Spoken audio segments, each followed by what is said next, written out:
listen to us today. We have worked in analytics for years in different sectors of business. We have partnerships with several community colleges, including Orange Coast College, San Jose Community College, and Lassen Community College. So we know the difficulties of community colleges face in quickly and efficiently analyzing data. We have worked with these community colleges to alleviate these pain points. We hope that after today, you will find there are many ways to make data analysis less time-consuming and more effective for you. In addition, just to demonstrate our diversity, we've also worked with companies like Microsoft, Kaiser Permanente, and Capgemini.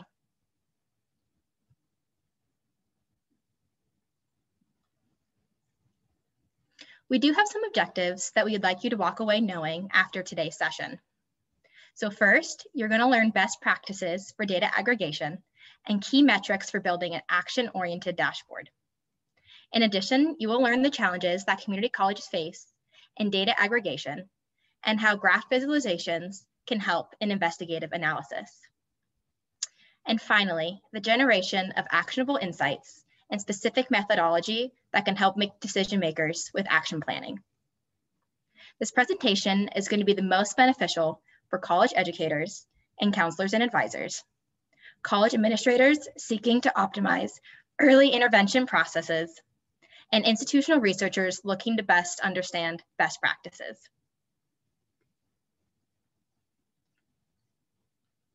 So before I pass the presentation over to our main presenter, Raphael, I have just a few asks of you. If you could please keep yourself muted unless you're asking a question until the end of the session.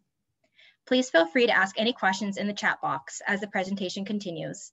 We'll do our best to answer questions as we go along. But again, there will be a dedicated question and answer section at the end of the presentation. Thank you so much in advance, and I'm going to pass it over now to Raphael Silvani. Good morning, everyone. First of all, thank you for joining us today. And I would like to say, if you want to just share a little bit of yourself in the chat so we know who we are talking to, just feel free. Just say your name or the college you're coming from and the department that you work with. It will help us to tell a little bit of how we conduct this presentation. We want to make it as interactive as possible. So if you want to interrupt me to ask a question, or if you want to ask a question in the chat, just feel free. Okay, I will try to make as fun as possible, but as always gets a little bit boring when you talk with so much. So I apologize in advance for that. So today we're going to cover really about how we we address at-risk students at the college that we were working with. And it all starts with the data that we collected. From our partnerships with several of the community colleges that Elise mentioned, we're able to identify common processes and best practice among them. One of the critical steps is reporting the aggregated data of the student, right? And there's a challenge to that. We discovered that analysts spend almost half of their time massaging that data. That is, they're collecting data sets and cleaning the data. So why does that happen? First, data is usually scattered among multiple systems, which requires data scientists to spend hours aggregating data. That means that most of the time is actually spent on repetitive tasks rather than cognitive ones to generate insights. That leads to long wait time for decision makers to receive actionable information. Also, IT is often a bottleneck to solve availability, correction, enhancements on systems, which is not their fault. They're overloaded, under budget. So what do we do with that? So data preparation, it must be a process. So we believe it needs to be taken as a formal process, as a project. So first, you plan. Second, you're going to execute that. And third, you assess your outcomes for that. The first step is to define the scope, assign responsibility, because without a clear ownership, there's hardly any commitment and an increase out of department frictions. The team should be focused on a few things. So you need to think about the outputs of what you're going to have in this step. First of all, you need to document motivations and expected outcomes. That defines you. How do you measure the success? Second, you need to identify and assign responsibility to interested parties. So you have a team working on that. And finally, you communicate your plan with all the interested party. But now what you have is you have the rules of the game. You know how to measure your success. You know who is going to do what, and everybody is on the same page. Next, you start to execute. And it's important for you to understand what is the data that you're dealing with, since this is a data handling process. So it all starts for you to understand and analyze the data that you're going to deal with. You document that so you can disseminate those facts.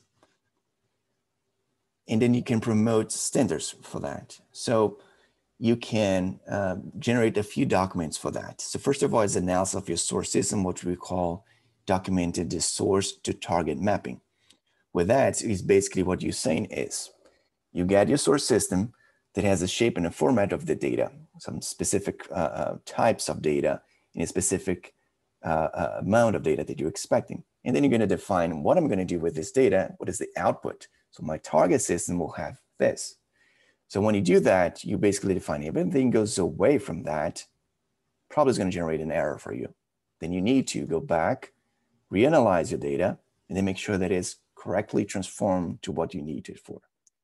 That also comes with a data flow diagram. So what you're saying is each step that you do with your data comes from this system. Then I'm going to change this. I'm going to do a +5, or I'm going to multiply. I'm going to just break it down. And then all of the steps that you do until you get to the data that you need to perform your analysis. With that is a process flow that comes that you're going to embed what you do as a process. What is the human interaction with the data? So this role, an analyst from department X is going to get this data, it's going to do this, and it's going to pass to an academic counselor to review that information. So as you go, you have all of the steps. Yes, the data changes, and also the responsibility of everyone in that process. And then finally, what you need to do is also to define service level agreements. That means you have processes that will be once on a time.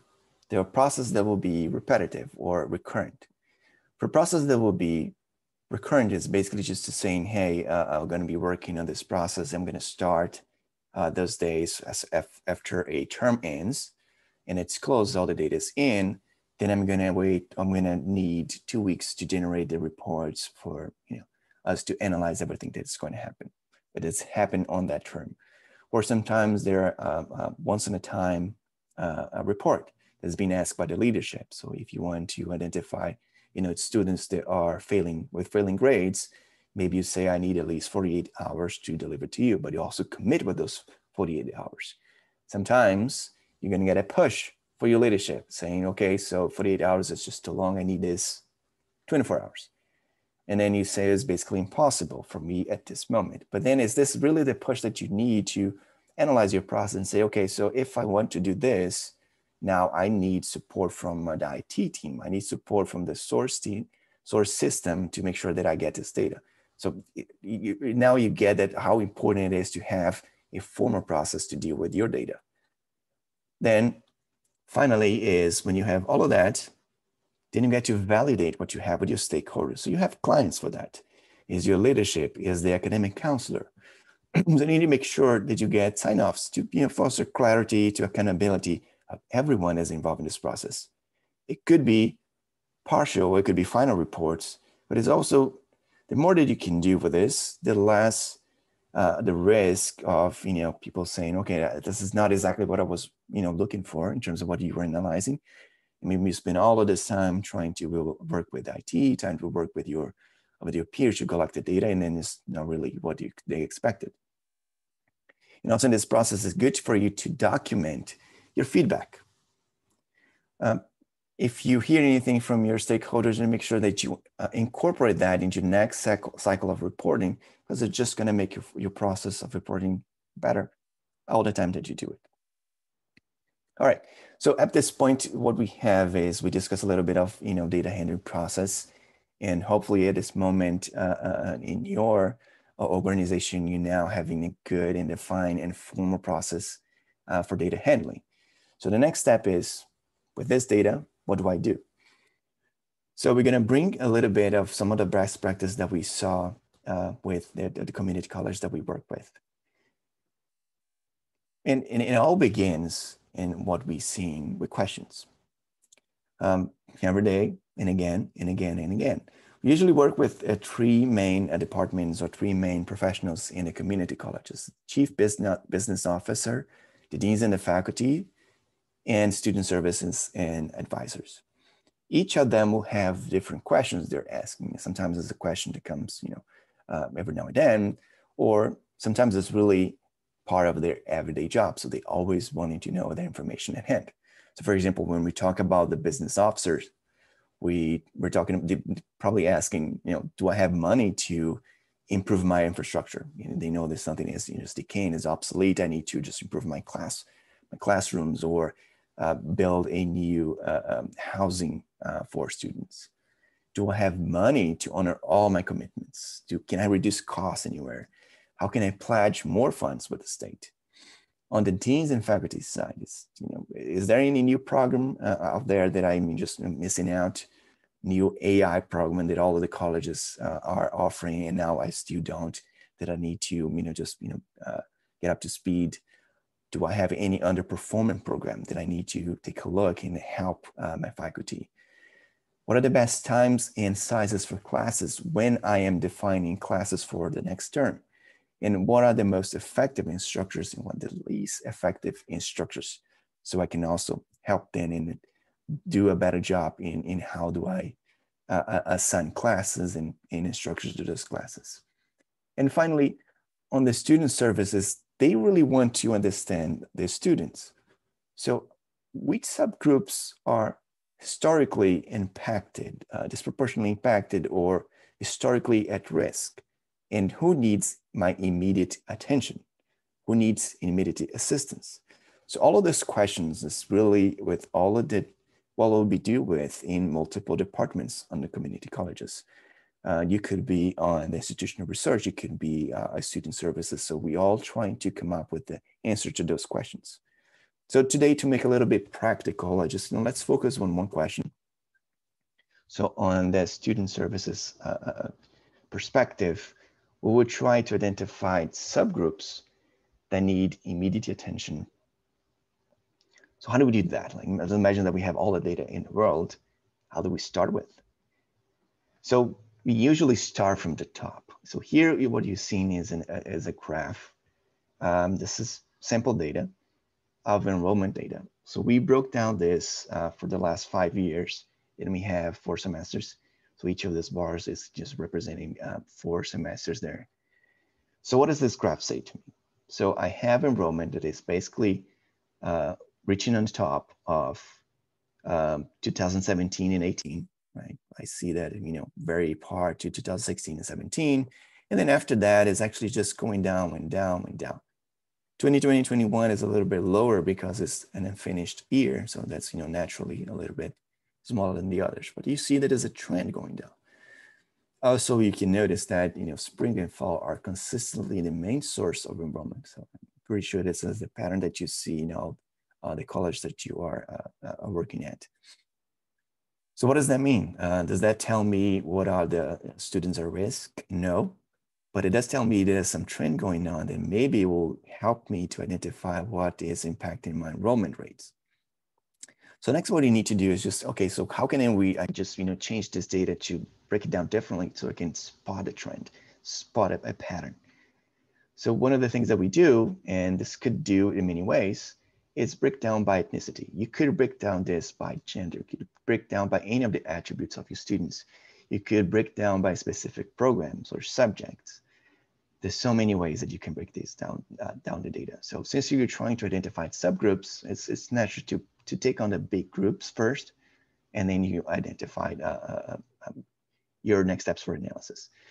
So also, again, let's do an exercise for this graph. So we're looking at ethnicity over the same years.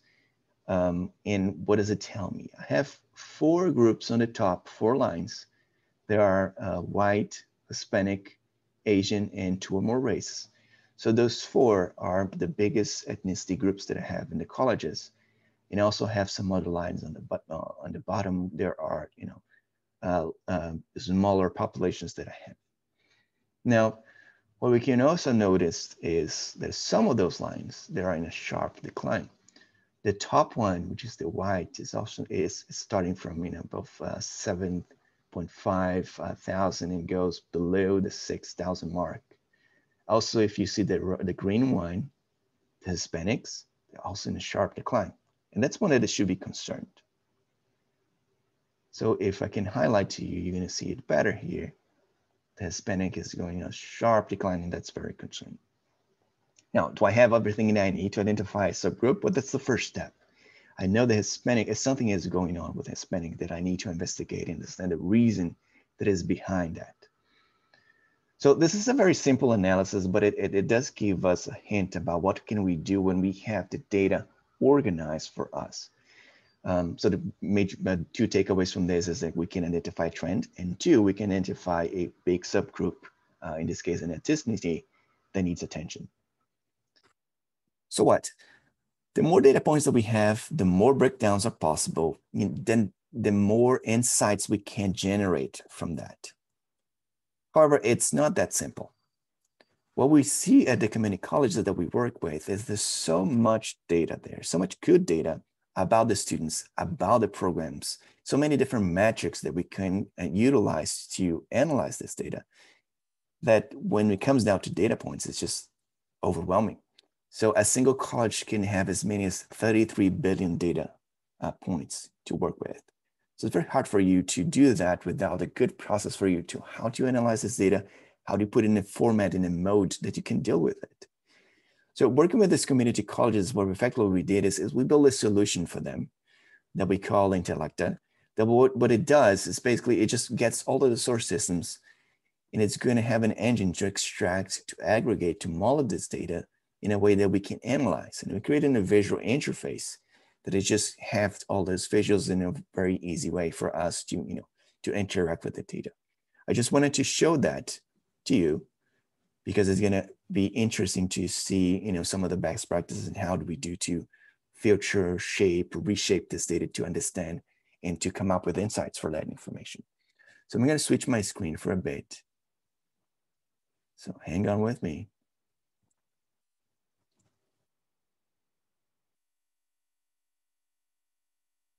And I'm assuming you all can see my my screen. All right, so this is basically the same data that you saw in that snapshot on the presentation. So here we can see Hispanics going down, right? So this is the same data. So the first thing I want to do is, I have an option here for filter many things differently on this data, right? You have a gender, age group, ethnicity, and etc. So this is all what you can see. This again, simple data, but it is a fairly good representation about what kind of data points that we see at the colleges. So the first thing I'm going to do is to filter by just the Hispanic, because I want to understand more about this population. So I filter by Hispanic. So you see now the graph has changed. Now I have some other patterns I can spot. When I look at gender, I can see that it also is, there's not a trend here and it's specific to male, that it's going down.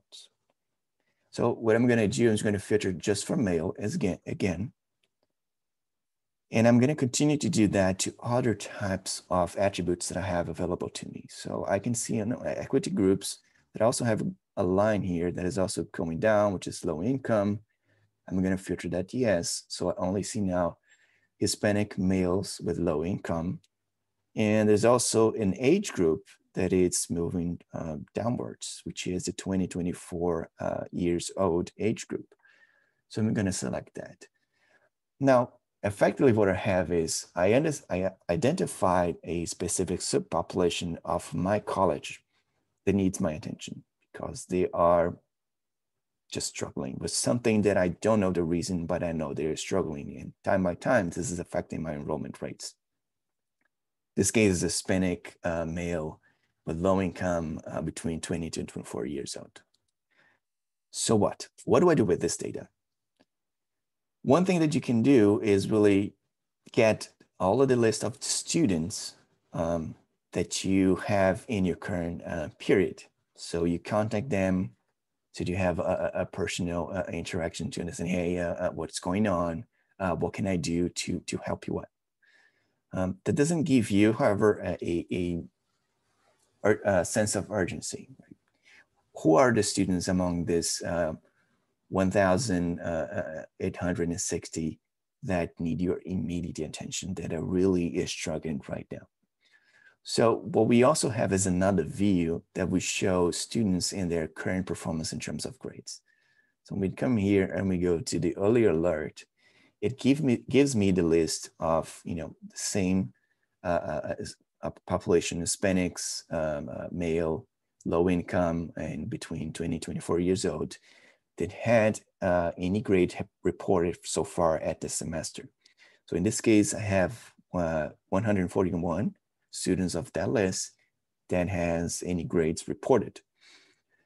And then what I can do is, well, I have, students listed here. Each line is a student. I know the degree. I know how many courses they're registered in the semester. And I know an overall status about, the current grades status. They could be failing. They could be passing. If they're passing, that's great. But if they're failing, I need to intervene. So I can filter here by any failing status, just to focus on that. And I have 11 students that need my immediate attention. So how do I do that? I need to understand a little bit more about them. So I can click on anyone. I'll click on Not Sure If, and it opens me all the information for that student.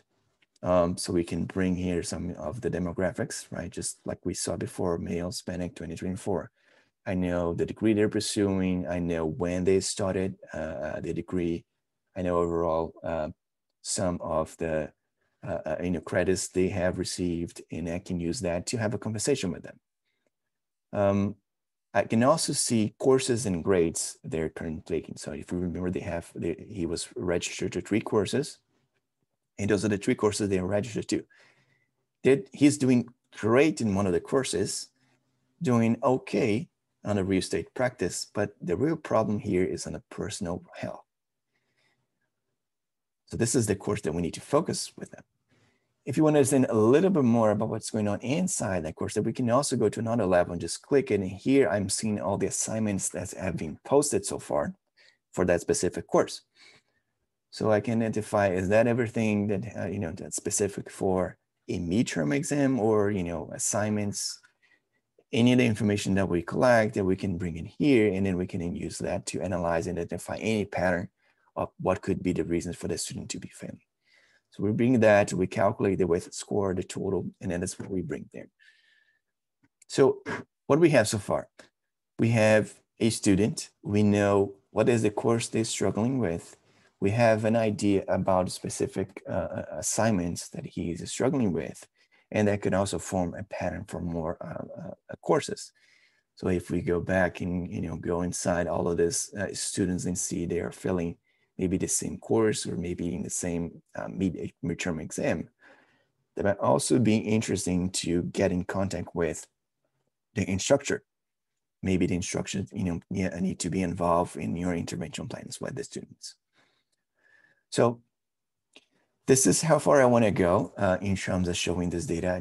My intention was to walk you through what happens when you have your data in a structured way that you can slice and dice anywhere that you want, that you can define what you were looking for, enrollment, drop rates, or anything that you like, and also to identify what is the part of that population that needs your immediate attention, which is usually related to the current semester.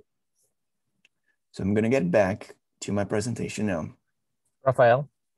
Yeah. Can you hear me okay? Yes. Hey, Kale. Hi, yeah. Good morning, everyone. There's a question in the chat room that I wanted to address, if I may. Yeah. The question was, what is the difference between Intellecta and Tableau? So there are really a couple of different areas that we can discuss this in quick fashion. One is that there are tools and technologies like Tableau, like Microsoft's Power BI, and just about any other report writer and dashboard system that come to you as a tool. In order for you to be able to receive or put together a solution, there's a number of tasks that have to get done, which actually are very time consuming. You have to be able to get your data together from multiple data sources. You have to bring it in together into a warehouse. You have to create use the tool like a Tableau to create a series of dashboards and connect them.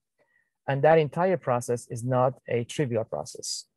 What Intellecta comes in is as a solution package. In other words, what we have done is we have done the integration to the multiple data sources that community colleges have. We have brought them into one single place for analysis and the slicing and dicing. And all of the front end that you see is coming as a complete package.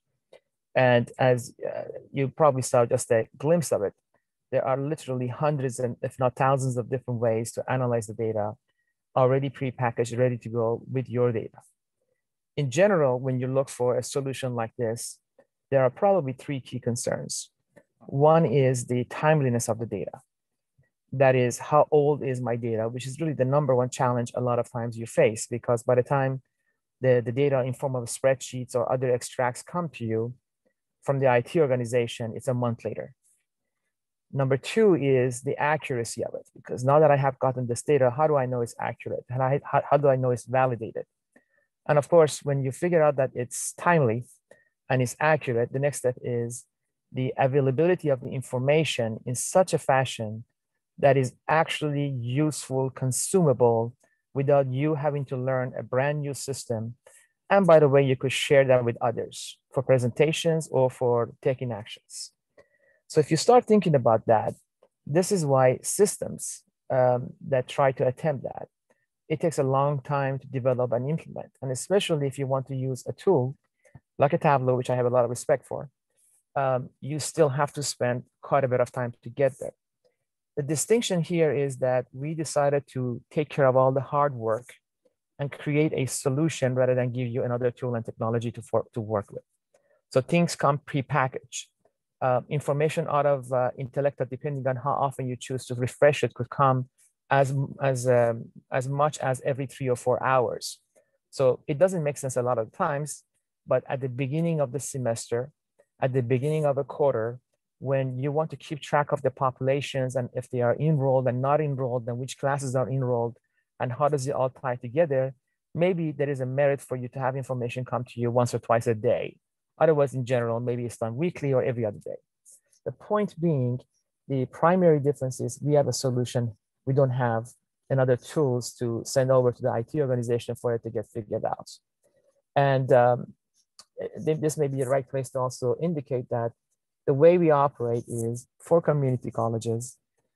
We already have integration built to several of the systems like Banner that some of you may have. But in general, even if we don't have your student information system built, integration built to, because everything else on the packaging side is ready to go, we just need to put that in place. We are able to bring the system up and running really quickly in a matter of weeks. And we can talk about what does that mean later, but primarily Tableau, Microsoft BI, Power BI, and related and similar systems are tools and technology without having the knowledge of the system. And somebody has to go integrate, build, create a solution. I hope that answers the question, Bill.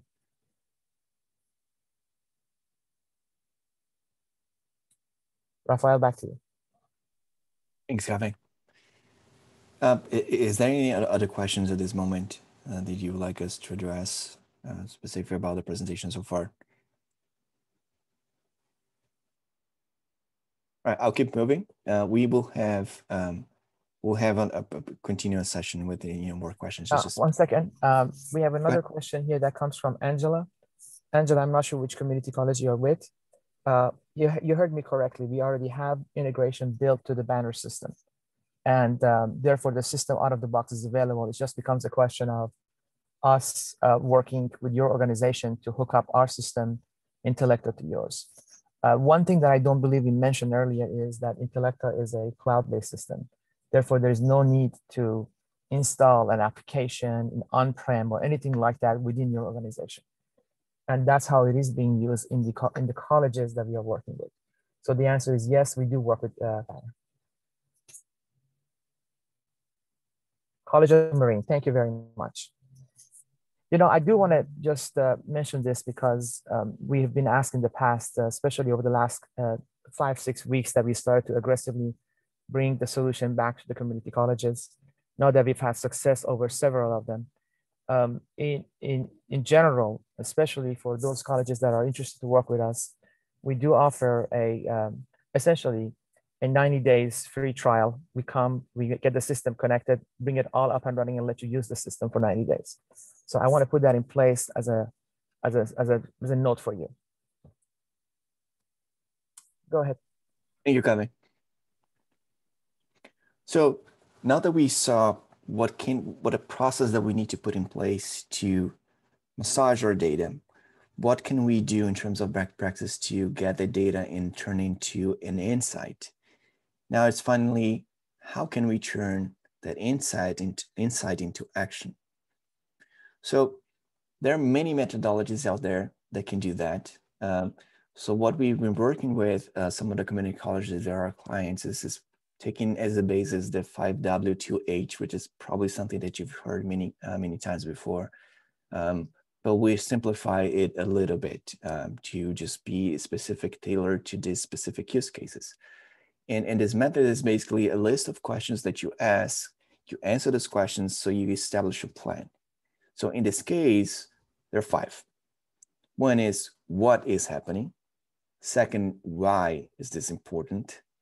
Who should take charge? When should the action happen? And how can it be solved or mitigated? So let's take the example of the Hispanic population that we saw before. So if we try to answer that, we would have, what's happening is that Hispanics subgroup accounts for 65% of my enrollment decrease. This is important because the college will lose funding and students might miss a life-changing education opportunity. And it's all about the community college's goal. Who should take charge of that is the student services and the academic advisors at the beginning, because they need to understand what's going on. When this needs to be happen, ideally before the next term starts.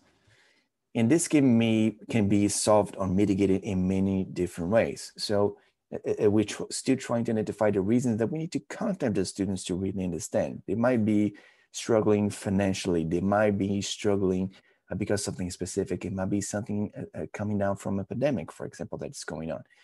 So what we really can identify as the reasons, we can group those.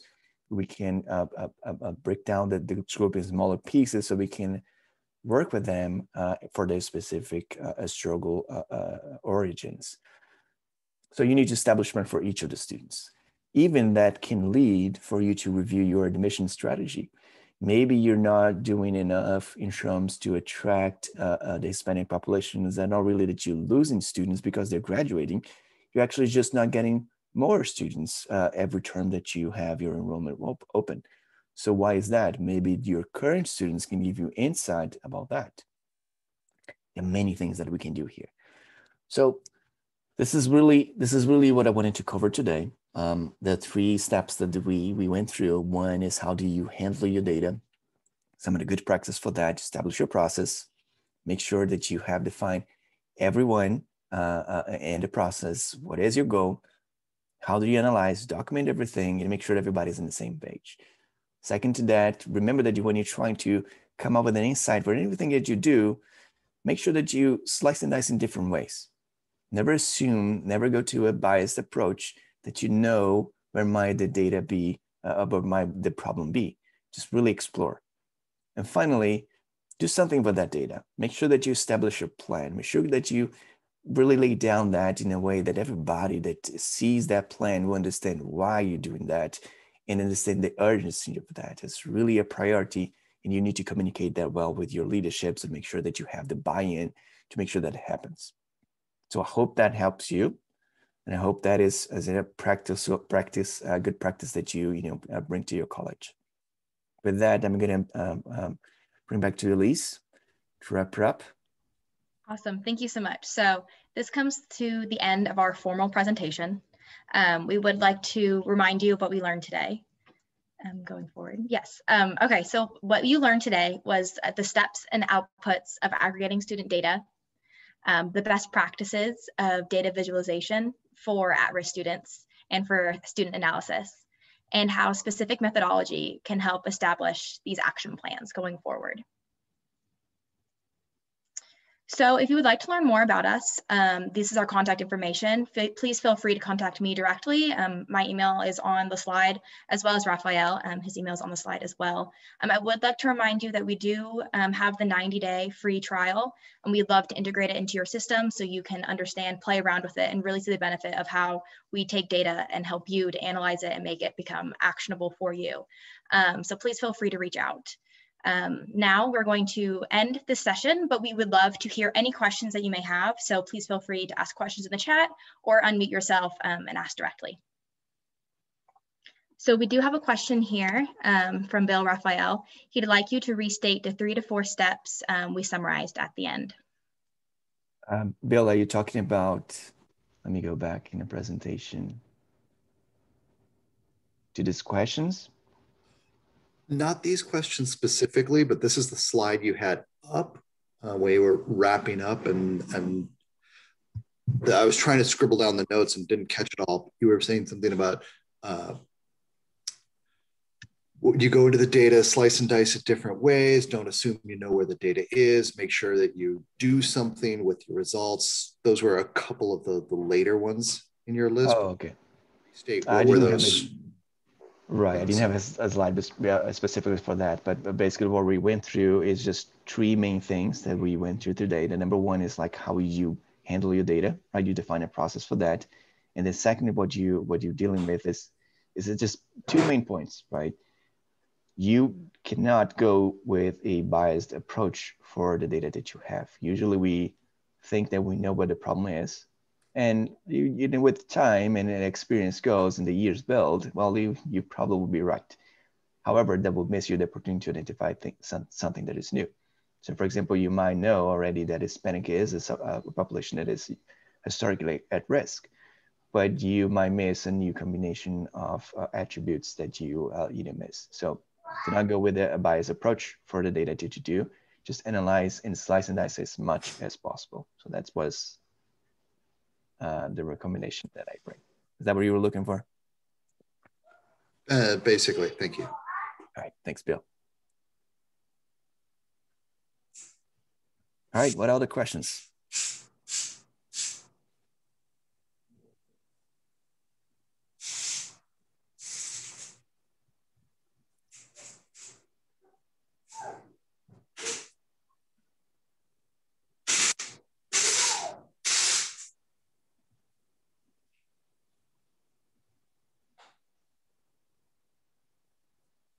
Okay, I think that is the conclusion of our session. Thank you so much for being here today. We really hope that you found this session beneficial. Again, please feel free to reach out to us. Rafael, if you want to put, yeah, awesome. If you want to reach out to us, again, please write down our emails. We would love to continue this discussion with you. So thank you so much for being here today. Thanks everyone for joining. It was a pleasure. If you have any questions you want to follow up with me, feel free to reach out. Thank you very much. Have a nice one.